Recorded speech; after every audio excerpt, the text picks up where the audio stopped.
Coming up on this episode of the Village Idiom. Where you're bouncing it up and knocking the blocks vertically. Like a brick breaker kind of. Brick breaker. There's one brick breaker 1-9. You got a 1-9er brick breaker. Village Idiom. Hello and welcome to the Village Idiom. We are a podcast that every week chooses a popular saying to take a shallow but hopefully comedic and even once in a while interesting dive into its meaning, its usage, its origins, but also we're going to use it to hang our otherwise directionless conversation on. My name is Jurassic Mark. And I am Skinny. I just love Don't be the such way. a chicken, Sorry. Kiff. You Teenagers jumped right all in. smoke and they seem pretty on the ball. That was it. Did you miss it? It was sounded very Simpson-y. Don't be such a chicken, Kiff. Teenagers all smoke and they seem pretty on the ball. It sounds like Phil Hartman, doesn't it? A little bit. That's Futurama. I don't know who that voice is, but I think that's too recent for Phil Hartman. Yeah. He met an untimely demise. He did. Yeah. Yeah, so if... I don't remember that story, but I know he's no longer with us. I'm pretty sure his wife did him in. Actually? I think so. No. I think so. Wow. I think that's the case, but might not be entirely accurate. I'm not always on the ball with these sorts of things. There you go. And that's today's idiom, on the ball, which means what to you? Someone who's competent in whatever given field. Someone is thoughtful and put in the necessary brain power to be savvy in their particular venture. In 1998, Hartman was murdered by his wife. Yeah. Wow. I did not remember that. Yeah. I was not on the ball in that category. Anyway. That's how that goes sometimes. Well, just as a friendly reminder, be kind to your spouse out there. So there's nothing worse than getting done in by your significant other. Wow. Yeah. Yeah. This is a good start. If you got to sleep somewhere, you got to sleep somewhere. You got to sleep somewhere. And you better be in good standing with the one you're sleeping with. Because if you can't sleep with the one you... I don't know. Is this a song? I don't know. Isn't it a song? I don't know. I like it so far. Love the one you're with. Oh, it's not sleep with. It's love the one you're with. Sorry. Different song. Different song. Anyways, yeah. It's always good to be... On the ball. On the ball. Get that sorted out. Anyway. It's all good. I think... so when I looked it up, some of the definitions were like to be alert, to be in command of one's senses. But I think it's more like when you're like... You're ahead. You're anticipate. You're ahead of the game. Like I don't know. Do you remember that time? Somebody's birthday party and I came late and you guys had gotten into a stupid game of barbecue tongs and a Nerf gun. Barbecue tongs. You were shooting Nerf darts and trying to catch them with barbecue tongs. And you guys was Ryan there? Probably. Yeah, it sounds you like guys something. were doing it for a while and I walked in. I'm like, let me try, and blink. Grab one out of the air. First go. Mr. Miyagi. And you guys are like, what? Because you've been doing it for a good while. And I just walked away. I'm like, good night, Cleveland. I'm sitting down. Exactly. But like, that's like on the ball. Just boom. Did it. Job done. It's crazy. Or job done. Like when you have somebody that you need. I think it's a quality. Like if I go to tell my son, hey, garbage has to be out in the morning. He's like, oh, I already did it.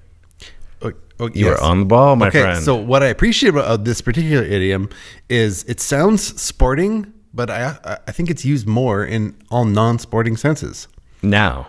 Yes, like as far as on the ball has a definite sports connotation to it. But like you say, he remembered to take out the garbage. He was on the ball. Yeah. Nothing to do. Exactly. Somebody in their workplace who was real tentative and thought through some things. Man, so-and-so's on the ball. So part of the reason that we chose this idiom, or that I suggested it, was that there was a little post that went out about me that said on the ball. And the reason was there was a picture of me sitting on a ball made of name tags. I've been working with kids for 16 years and I've been collecting their name tags. They wear name tags for safety reasons and identification. At the end of the day, they get collected and we turned them into a ball. So 16 years worth of name tags. Name tags is, I don't know, you've seen it. What is it? 24 inches? Yeah, it's probably 2 feet in all directions. So there's a picture of me sitting on that saying, hey, thanks for all. Mark has always been on the ball working with kids and whatnot.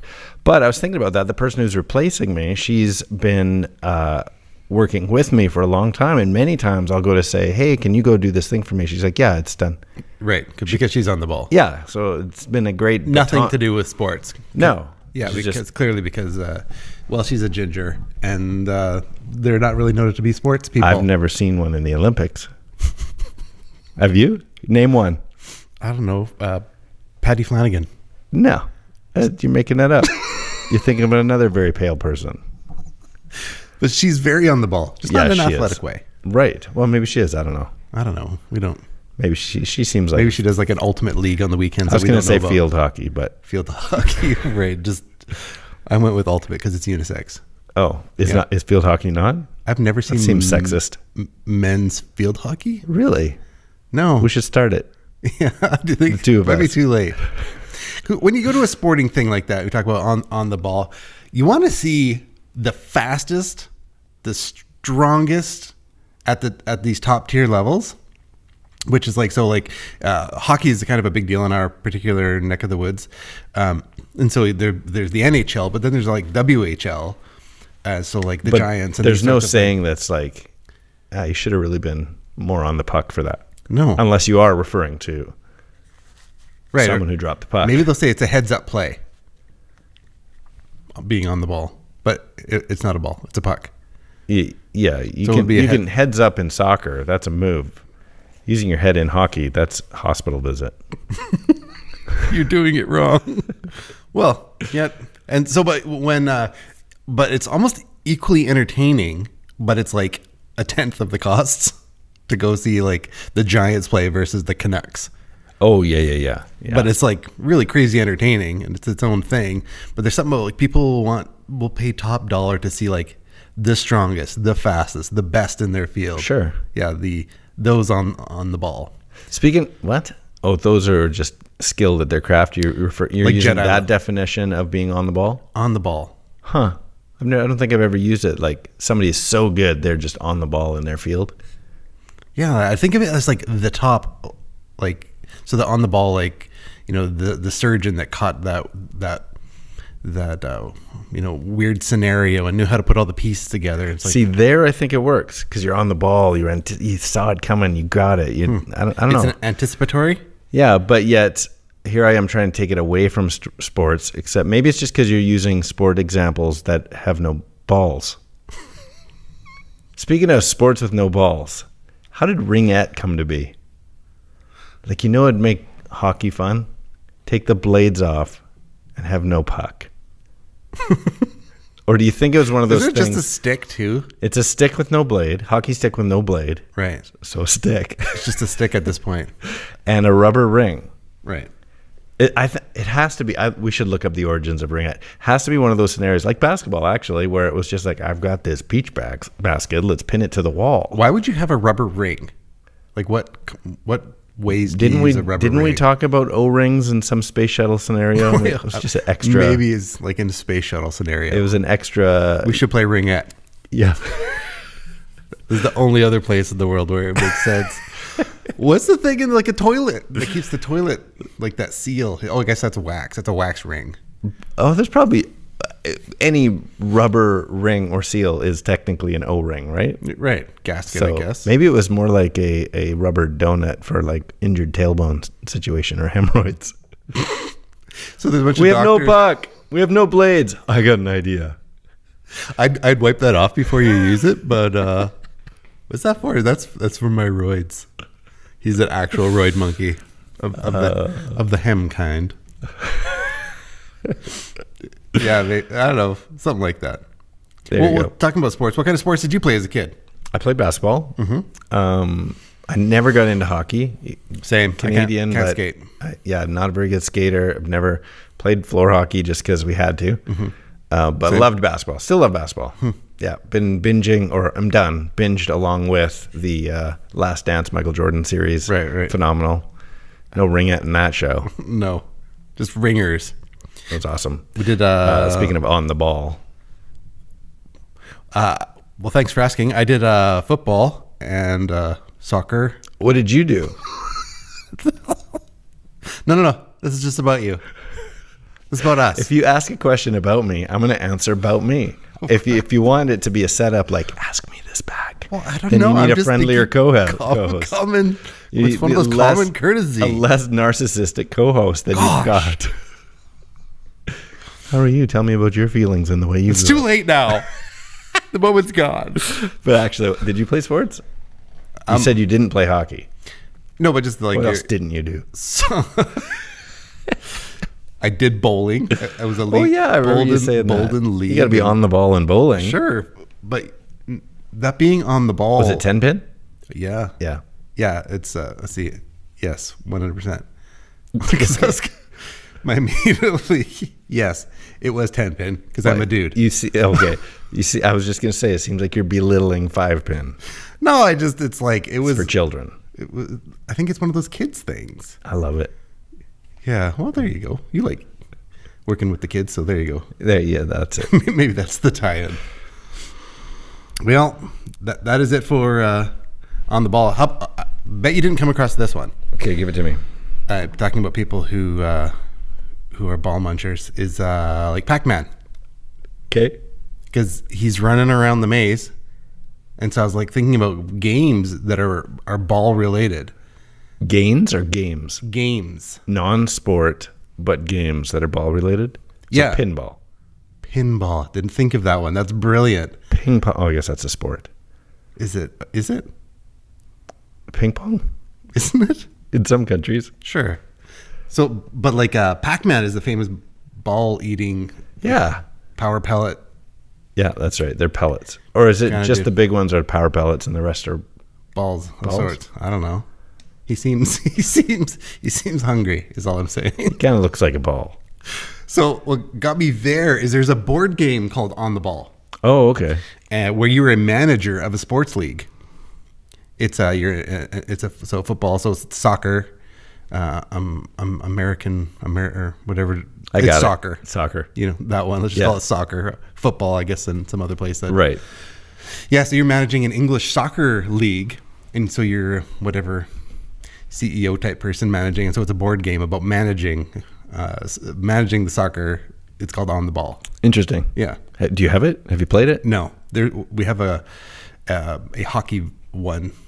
What's it called? On the Puck? Call your heads up or something like that. Keep your head up. Is it? No. Oh. Penalty box? What's it called? I can't remember. It'll come to me. Third period? I'll just blurt out some phrase later, and that'll be what it's Slap about. shot. I bet it's called slap shot. No, none of those. Hockey club. No. Winter sports. Oh, it's got to have the word ice. It's like ice. Baby. It's called collaborate and listen. Okay. Anyway, what games did you play? Well, I did soccer or football, depending on where you're from. Football and bowling, this sort of thing. Anyway, On the Ball. That's the kind of stuff I think about. So, did you come up with more than the board game and pinball, or? Well, I didn't even come up with pinball, so no. What's that game? Actually, I think might be where I might be answering it as I'm saying this. Might be where pinball came from because of the word pin, where you drop the ball from. It's like flat against the wall. Plinko? It's like Plinko, but it's an antique. If you ever see one, they're usually in an antique store, and it kind of ping pongs its way down. So it's neither ping pong. Maybe it's ping pong. I'll have to look it up. I think it might be the Pinko originator Plinko of pinball, because there's no pins in. Well, talk about what we think of pinball. Old, or more nostalgic kind of games. This is the slowest beginning. You have pong, like just off the walls pong, but then it kind of morphed into that one where you're bouncing it up and knocking the blocks. Oh yeah, vertically. like a brick breaker kind of. Brick breaker. There's one brick breaker 1-9. We got a 1-9er brick breaker. I catch a 9er in there. Niner. And so yeah, it's a puzzle bubble or bubble, that kind of thing. Do you remember that one? Say it again. Bubble. That one is balls. You gotta, it's not bubbles. Well, they're it's round. called bubble. Well, I guess, but you can't have 3 dimensions, so it's just circle time. So it's not a ball. It's ball. You're saying bubbles are balls? Sure. No. Well, it's round. It's spherical. Spherical. They're both spheres. Sure. One's a ball. One's a bubble. Sure. And one's a bobble. You could kick a bubble. I think if it had enough elasticity. Then it's a ball. So what is the elastic nature of a bubble in order to become a ball? What's the difference between a bubble and a ball? That's a good question. The level at which you can kick it? think that's what scientists would say. Can you kick it? No, it's a bubble. It's a bubble then. Yeah, I don't know. Maybe it's a ball. Anyways, I got a ball machine for the kids. Did you? No, it's a bubble machine. I see. It just shoots out balls? Overtime. Is it called overtime? Well, it's like, then you have a tennis. See, that would be the difference between a tennis ball launcher thing for practicing tennis serves versus a bubble maker. Right. Basically the same. Maybe they're not. Maybe they're all bubbles then. Maybe. Because what will be the surface tension on a bubble as opposed to a ball? Or is it the ball has more compressed air inside? Not all of them. Like a racquetball or a squash ball has almost none. Got me on that one. I will concede this point. Wow. If anybody's still listening, here we go. I said some words, where'd they go? Where'd they go? No one can know. I turned around and looked behind. Those words came from another mind. Origin.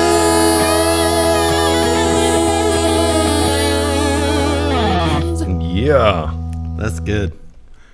See, I jumped the gun on the first cue today, but that one came right on time because I'm on my Chromebook again. I'm just going to say it. I like my Chromebook better.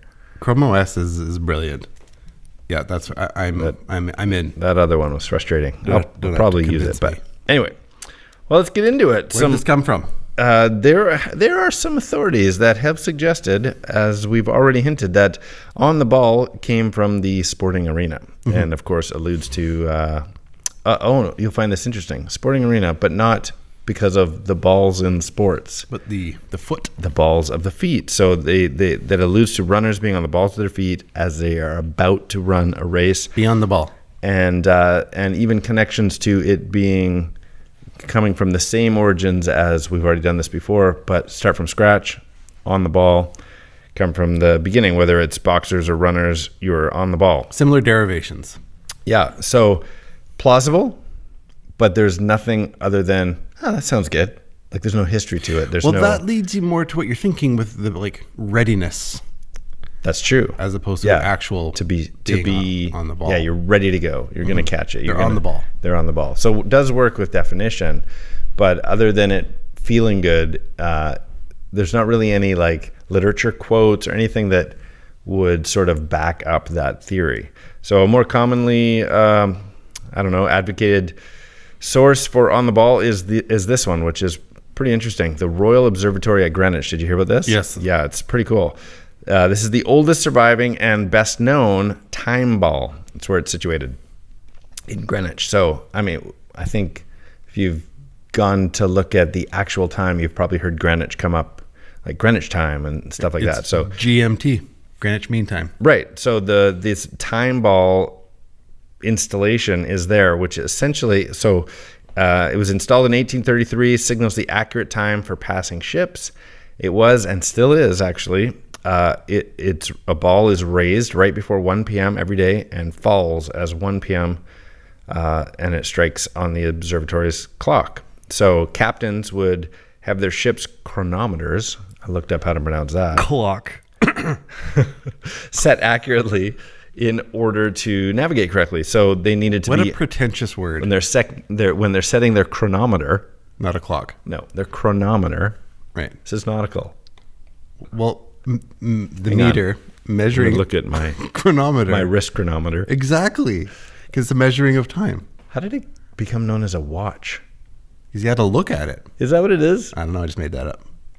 There's another origin we need to look up. Why is a clock on your arm called a watch? Anyway. As opposed to a chronometer all the time. Yeah. Why is it called a clock? Why is it called a watch? Why not chronometer from the beginning? Yeah, I just simplify things. We just lopped 2 words out of the Just disc. call it chron. Wow. I got a new chron for my birthday. Gold chron, leather wristband. Beautiful. So yeah, it would strike at 1. Captains would set their boat clocks. That's why, right You there. mean chronometer. Make it all And sound so fancy. they say they needed to be on the ball. it has a bit of that sanitary They wanted their engineer. chronometer to match the ball. They needed to be on the ball. You feel it? So I do feel it, which leads me to Dick Clark rocking good New Year's Eve. Is that why they dropped the ball? I don't know, but that's exactly what came to my head. Dick Clark's rocking New Year's Eve, the dropping of the apple, the ball, but it's a ball drop. Yeah, it is. Some people are still waiting for that. Yeah. But Dick Clark repeatedly, midnight, multiple New Year's, boom. Yeah. But now, Ryan Seacrest. Ryan Seacrest. Yeah. No, it was Dick's thing for like years and years to have the ball drop. Mm-hmm. You know, we should have done this in 2 parts. We should have done On the Ball, because we're talking about the time clock with the ball dropping, and Drop the Ball, which you also use not in a sporting related thing. Wow. That guy dropped the ball. But it has some similar tie-ins. Yeah. Drop the ball, on the ball. Wow. Didn't think about that. Mine just got blown. We'll have to come back to it. It takes so little to fry my noodle, and that just did it. So the time clock, the chronometers that were set to the dropping of the ball, because they had to be on the ball. Bad news is not true. It's not where this comes from. I heard that. Even still. But that's a good one. It is good. That makes so much sense. The dropping of the ball. So that's version 2, most likely. So 1 and 2, both very believable. 1 and 2. 1 and 2, both wrong. So the phrase on the ball did actually originate from the sporting arena, but it actually relates to the eyes rather than the feet. So it's kind of a contraction of an earlier expression, not even earlier, I guess it was earlier, but it's still going on, is keep your eye on the ball, which I think we've said to every kid who's ever tried to learn a sport ever. Just got to keep your eye on the ball. Hockey. Right, because golf, keep your eye on the ball. People want to lift their head to see where the ball's, they want to hit it so hard. How many hundreds of yards did I hit it? And you're looking, got to keep your eye on the ball. Yeah, so it's pretty much proven. It comes from keep your eye on the ball, which has been given to every participant in every game that involves a ball. So we can find the source. All we have to do is look at early ball games. And so this phrase is used in old records of cricket, golf, croquet, baseball, but most people throw a nod to baseball as being the actual origin of it being an idiom used like this. So yeah, that's getting back into. So the earliest citation that most people quoted when I did a little bit of research is from the English game of rounders, which might as well be called baseball. I tried to find the difference. There's almost no difference in the sport. Rounders, no one. Did you, what? What's that? I was doing grounders. Ground. Oh, yeah. Rounders, no one. I'm like, did you play rounders? What's the difference between rounders and baseball? Okay, so here's what we're going to do, guys. I'm going to throw a rounder at you. You're going to smack the rounder with a stick. I'm going to run around the bases. Rounders. What do you think? What's the difference? You just described baseball. Yeah, I do. Anyway, probably more investigation. Is there a blade at the end? It's ringette. It's called ringette, too. Like, it's not called ringer. Like, it was like from day one, this is going to be for girls. That's anything with et weird sexist is no, but I mean like the etymology of the English language, if ette is on the end of it, it's a feminine word. Like a drumette, like a chicken drumette. Drumette. Why is a girl can eat a full chicken wing? Why does she have to have the drumette? I don't know. It doesn't make sense. And in that sort of thing, maybe they should only eat the drumette. I am a fan of like that cross-gender unisex competition in things that at varying levels, like if you can smack a baseball 300 yards, you should be in the. So you think they shouldn't have gender-based sports like a women's league, men's league? Well, I think it creates problems. Do you? Because biologically, there are certain strength-based factors that will just put women. But if I'm not saying there are. If a lady is completely strong and it's like she's in that top tier, she should be in that top tier whether it's dudes or not dudes. Yeah, but I agree with that. So that's if they fine. Want to be, but like take women's tennis. So they've done studies recently, actually, and number one women's tennis would be like 10th or 15th, I think it was, in men's. So that's number one, like the primo all-star. There's reasons of like lean muscle mass. Yeah, I'm just talking biology. Just on the biology side, not getting any weird or political or any of these types of things. No, not even a little bit. But if she is like crazy competitive and she can crush a dude, she should go and crush that dude. Totally. And so being in the same bracket, it's like, I think what would it probably turn to is eventually ladies that just excel in whatever they're doing, they would be in, like, it wouldn't just be, oh, men's, women's, I'm the top, women's this. You could still be the highest ranked woman in just our overall sport, but it wouldn't be that you didn't have the competition. So then there'd be, as far as records go, it should be the strongest human, not strongest man or strongest woman. Sure. But don't you think that she would still be the strongest woman if she was the strongest woman, or if he would still be the strongest man? Right, but doesn't that negate it if 99% of those competitions, the man is the strongest human? If biologically he was given more lean muscle mass and testosterone or whatever things were needed to make him without at that point. Ever bridging the genders in sport, just talking about sport, let's just talk about like weightlifting. It's unlikely that there will be a female who sets the records on the human level for she would still be the highest. But if she did, she would be the strongest human. She would be the strongest human. But does that mean they need to compete together? I just don't know that it would, like, so she would still be the strongest woman. Yeah, that's what I'm saying. So if it's the strongest dude or the strongest woman, but it's going to hit a point where, like we were talking earlier, people want to, you know, if you're advertising dollars for a business, or you're competing at the highest levels of things, you're going to shoot at, like, I want to see the person who's the fastest. I don't care if it's a dude or a woman. See, I agree. I want to see the strongest. I want to see the most goony hockey player. I don't care if it's a girl. I agree, except only with the sports that it, like, I don't know the technicalities of it, but I feel like golf doesn't need gender separation. There you go. Or archery. Sure. But wrestling. MMA. Yeah.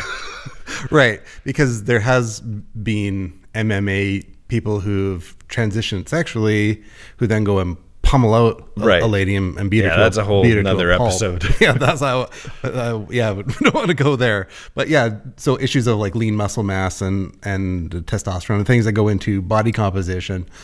But if she's just amazing and able to put the womp on some guys, and she would still be the highest ranked.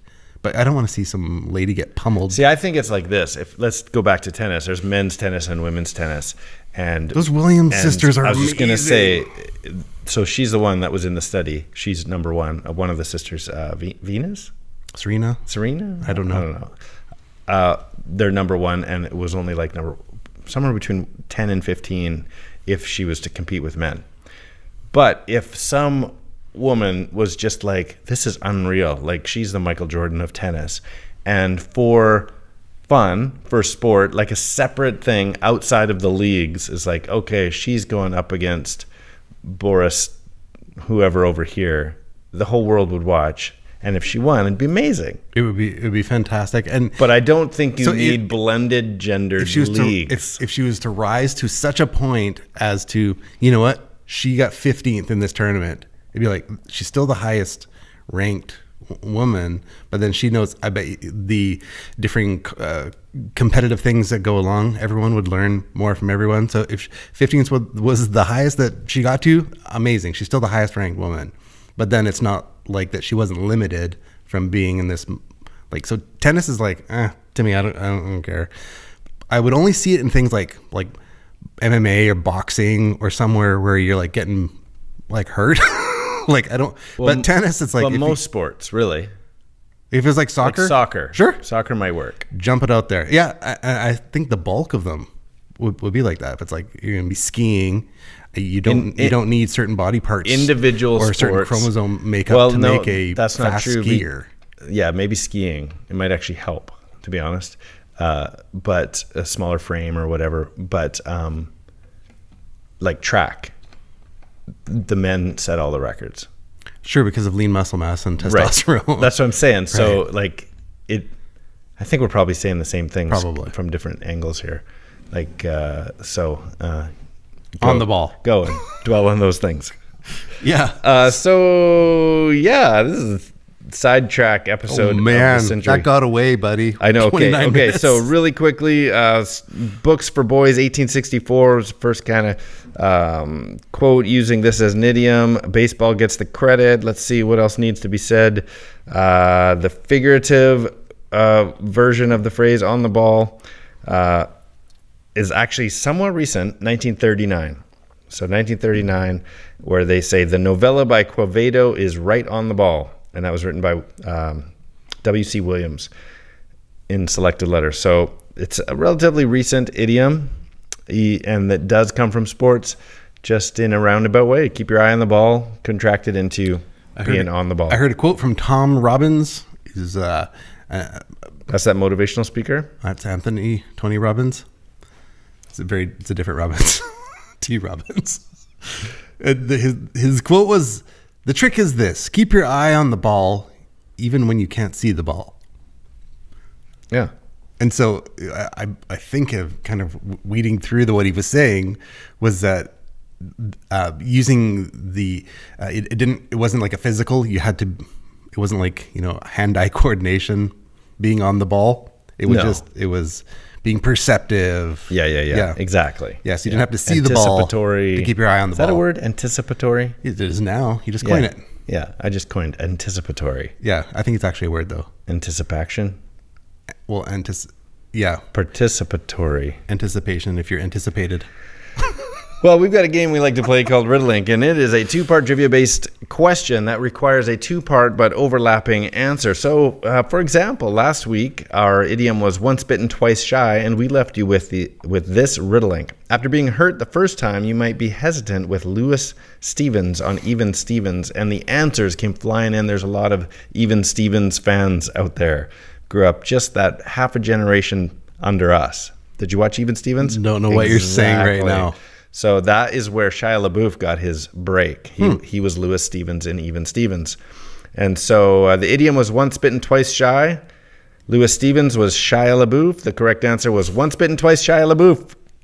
That's awesome. And that is how the game is played. Give me one. Just jump right in. Okay, you fantastic. Ready? I do. I've got a couple. There's an easier one and a hard one. Which one do you want? Well, I've got an easy one and what I think is a really hard one. But I'm going to give you the hard one, so you do your worst. I don't know if it's the worst, but here we go. This might go mainstream if we ride an orb. This might go mainstream. So like viral, on the ball. What's the second part? Is it on the ball? Like what was the If we clue? ride an orb. If we ride an orb. So I'm going with on the ball. This might go mainstream. This might go something on. Turns on the ball. Might go mainstream. This might click. People might accept it. People might do it more. Take on. Getting in there. I went with catch on. Catch. Oh, yeah. That's good. Catch on. I should have got that. Catch on the ball. Yep. Catch on the ball. Okay, let me give you one. This is the hard one. Okay. Are you ready? Yep. I feel if you just get it, I'm going to kiss you on the face. Awesome. Otherwise, I feel like I'm going to walk you through this one. Okay. The penultimate stop. What if I get it, but I don't give the answer because I don't want you to kiss my face? That's fair. Okay. The penultimate stop in America's pastime is how you finish this zero wing line, all your blank, blank, blank, blank. Okay, go again. The penultimate stop in America's pastime. Stop there. I'm going to go with World Series. Do you know what penultimate means? Like the finale? No, penultimate is the second to last of something. Do you know how I know that word? You know how I know that word. I don't what? Remember that? I just told you? No, the guy, we used to play this game on every lunch hour. Oh, yeah. That's how I know the word. I know. Yeah. I know, like, we know can't this think word. Of what that's called either, but it's trivia kind of game. That quiz game with Scott. Yeah. Scott, what's his face? I don't know. Grigowski? I know exactly what you're talking Yeah, about. the That's penultimate. how I know Yeah, the penultimate question. So the Every penultimate lunch. stop in America's pastime. I don't know, quarterfinals, half Second to semifinals. last stop in any Semifinal. any baseball game. The I'm second to just last excited stop to not is be getting first, kissed. second, third The penultimate stop. is third Base. Yeah. Okay. That's the first half. I told you I'd be walking you through this. Okay, It was a tell me more. stretch. Is how you finish this zero wing. Do you know what that is? Zero wing? Oh, crap. I thought for sure you'd know this. So it was a certain specific Genesis video game that had a gone viral now meme. All your All your base are belong to us. So, Zero base are belong to us. third base are belong to Third us. base are belong to us. It was a stretch. Wow. But I didn't get kissed. That's okay. Getting the weird COVIDs on my face. Oh, I knew it was too hard. It was just like how That is tricky. I was trying so hard. All right, let's get our brains going here. Let's Go. get this one going. His rockin' New Year's Eve takes me up and away. Did Clark Kent? Dick Clark Kent. Yes. There it is. Thank you. Well, let me give some information on how they can reach us for this final riddling. You can reach us on Instagram at the.village.idiom or email thevillageidiompodcast@gmail.com or Facebook, YouTube, Twitter at 3 Minutes Gone. Awesome. This one goes out to everyone else. If you are quick to react and one of the three musketeers, this might be your mantra. Well, this sounds good. We're going to tie this into a nice little bow present. And send you home. Hope all of our village-legitimate children enjoyed themselves. We had a good time making it up. I'm Skinny. I am Jurassic Penultimate Mark. And these are the Village Idioms. I feel like I'm on the ball today. I even felt exempted from... That's 3 minutes gone.